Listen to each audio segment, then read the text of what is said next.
Mamelona fianakaviana maro any amin'ny faritra Anosy ny Siam-piarina Eladrano. Na masoandro be mikaingaina na orana mikija nafa tena laliky nafaka mijogna agnaty toy ao zahay. Miandamy ambavy ny mpiasa Eladrano manomboka any amin'ny fitrandrahana ka hatrany amin'ny fikirakarana mialohan'ny fanolorana azy any ivelany. Taremarika nanaovana fanadihadiana farany dia manodidina eo amin'ny 2,000 misy orinasa fitambaran'ny mpiasa miasa mivantana eto amin'ny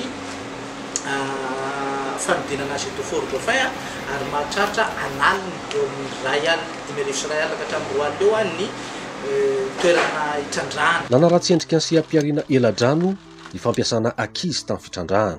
Tsangana ny tetikasa Madagascar Science ho fanarinana izany. Ny tetikasa Madagascar Science dia tetikasa anankiray izay entina hiadiana amin'ny fampiasana ny ankizy eo amin'ny Siam-piarina Mika.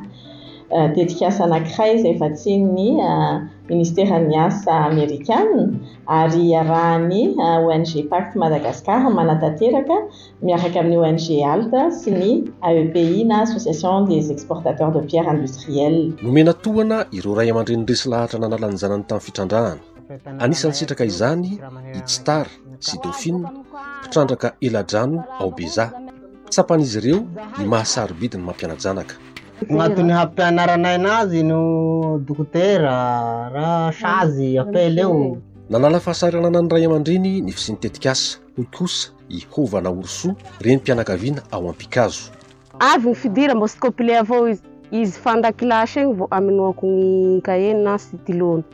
Vo ny avy amizay paky tany zararaha la totosa ndraiky mandeha ny kaheny sy ny stylony agnatin'ny kitapony ao, ny zanako mboly ihany ho nahazo kitapo, izy mipakiteza nahazo kitapo manahakanito. Tao anatin'ny rotona sy tapany miasan'ny tetikasa Madagascar Science, ankizy 3,000 no tafiditra an-tsekoly ao amin'ireo toerana 4 iasan'ny tetikasa. Mitombo ihany koa ny isan'ny ankizy ny sitraka kopia ny soram-piakonana. Manodidina 20 zany ny olona manao filazana azaza teraka atao amin'ny commune mandritry ny isaky ny herinandro. Taloha nefa ve nisy an'izany sa vitsy lavitra amin'izao? Vitsy taloha. Fa nisy fetraikana zany le tetikasa lasa nazoto zany le olona.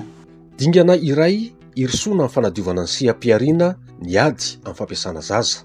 Mikany gasy dia anisany tsara kandy tao fa nohon'izay atao hoe tanatin'ny findrandrahana somary tsy anatin'ny ara-dalàna izy teo taloha teo dia anisany sakana zay misisokafana amin'ny lalam-barotra hafa ka zahay amin'izao fa anatin'ny fanambinay hoe mba apetraka ho ara-dalàna ny findrandrahana zany dia mety hiteraka fisokafan'ny marché ary mety hiteraka fiakaran'ny vidin'ny mika. Tsy nipisehatra amin'ny Eladrano irery ihany no azo tombony raha madio sy manara-dalàna ny Siam-piarina.